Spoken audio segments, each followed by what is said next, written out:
Janata Dal United यानी JDU के senior नेता और नीतीश कुमार के वफादार केसी त्यागी ने पार्टी के राष्ट्रीय प्रवक्ता पद से इस्तीफा दे दिया है। त्यागी ने इस्तीफे के पत्र में जो लिखा उसमें अपने पर्सनल कारणों का हवाला दिया है।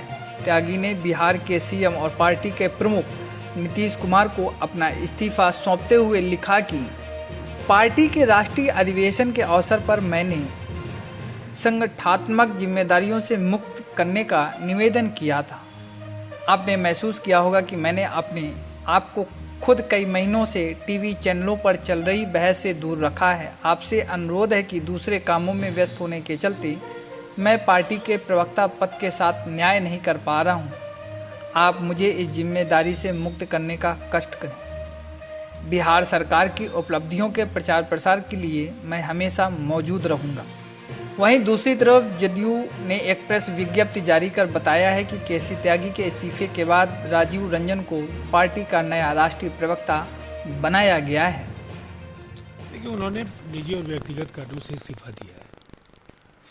पार्टी के वरिष्ठ नेता हैं और पार्टी के साथ हैं।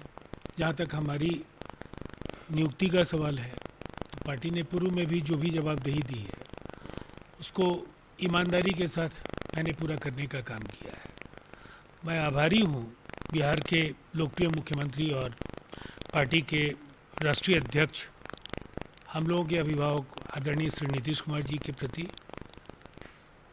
और पार्टी के राष्ट्रीय कार्यवाहक अध्यक्ष संजय झा जी। निसंदेह जो पार्टी की अपेक्षाएं हैं उस कसौटी पर मैं खरा उतरने की पूरी ईमानदारी के साथ कोशिश करूंगा।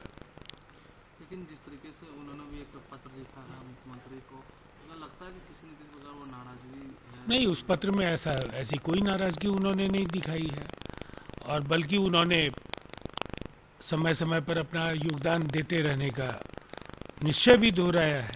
इसलिए इस तरह की बातों का कोई औचित्य नहीं है। क्या लगता है, क्या वजह आपके रिश्ते नहीं, निजी और व्यक्तिगत कारणों पर किसी प्रतिक्रिया का कोई मतलब नहीं है। लेकिन मीडिया में खबरें हैं कि उनके बयानों से पार्टी के अंदर और बाहर पार्टी के नेतृत्व नाखुश था, जिसके चलते त्यागी ने अपना इस्तीफा दिया है।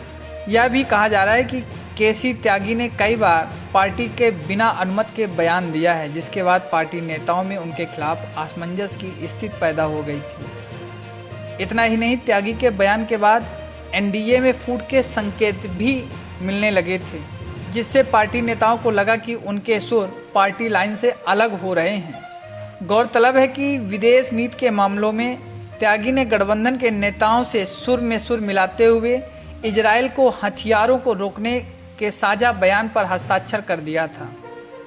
इतना ही नहीं, उन्होंने केंद्र सरकार से इजराइल को हथियार सप्लाई ना करें, क्योंकि उन्होंने कहा था कि भारत गाजा में शांति और हिंद विराम का समर्थन करता है।